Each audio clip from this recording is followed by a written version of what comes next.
Estás hablando de uno de los grandes temas para México en los últimos años que tiene que ver con las desapariciones.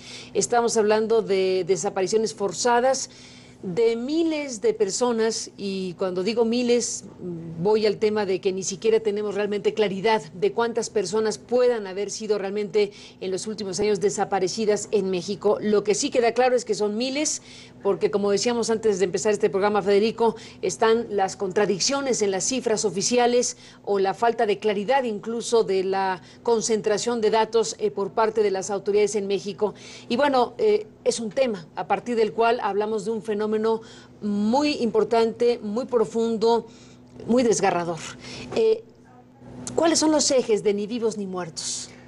Aquí me topé en la labor periodística con un tema que no me esperaba, con la desaparición y la desaparición forzada de personas.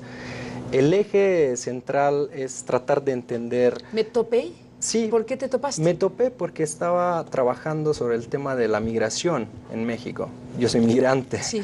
Y resultó conociendo a algunos actores de la asistencia a los migrantes, como el padre Solalinde, que habían muchos migrantes desaparecidos. Y entonces me topé físicamente con este tema y de ahí empecé a investigar junto con un colega con el que hice un documental que tiene el mismo título, que se llama Ni vivos ni muertos, Luis Ramírez Guzmán, con el tema de las desapariciones, y se iba ampliando y se iba ampliando, tanto que decidí escribir este libro porque era demasiado grande este tema. Y de hecho nos sorprendió la magnitud y la articulación de la desaparición forzada en México. ¿Cómo articulación?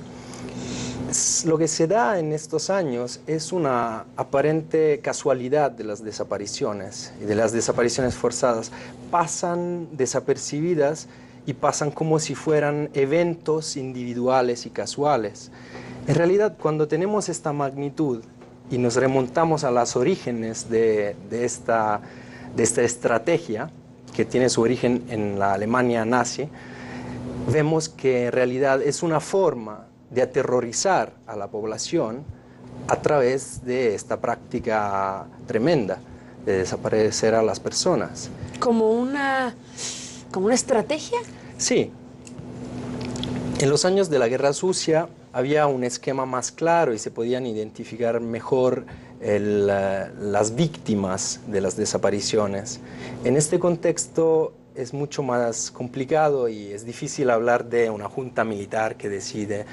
Hay muchos intereses y actores nacionales y transnacionales a los que funciona y para los que es funcional crear un clima de terror en el país para poder tener un control de ciertas zonas del país, para poder, en este caso, explotar recursos naturales. No, este es el eje central. No un solo ente. No, pero ahí el Estado entra como el ente que debería de proteger a la población y, en el mejor de los casos, por omisión, deja que esto siga pasando y no da las respuestas adecuadas. Dentro del concepto desapariciones está el concepto desapariciones forzadas, que ese concepto involucra necesariamente la participación de alguna autoridad. Así es. De alguna manera. Ni vivos ni muertos se concentra en este universo. En la intervención de alguna autoridad, ¿cómo explican los tratados internacionales y cómo definen la desaparición forzada?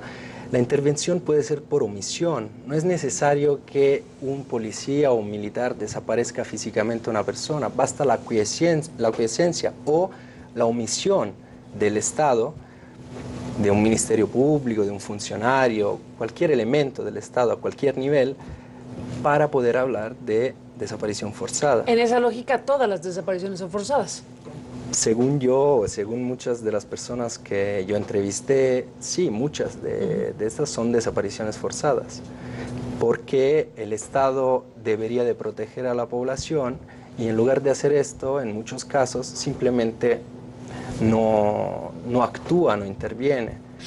Hay otro tipo de situaciones, te pregunto si Ni vivos ni muertos lo contempla, otro tipo de situaciones donde la desaparición de personas puede estar relacionada con la actividad criminal del narcotráfico o de las muchas variantes del crimen organizado que también tienen en la desaparición forzada una parte de su mecánica. Claro que sí, hay muchos casos, algunos de ellos en el libro, de desapariciones de migrantes y además los números que tenemos de los migrantes son aún más confusos de los mexicanos. El tema de la desaparición tiene que ver con la trata de personas, con el trabajo forzado, con el rescate, y etcétera. Y tienen que ver, obviamente, los grupos criminales de la delincuencia organizada. En muchos casos tiene que ver la delincuencia organizada, pero yo no me enfoco en la parte de la droga. Para mí la droga no es el problema principal.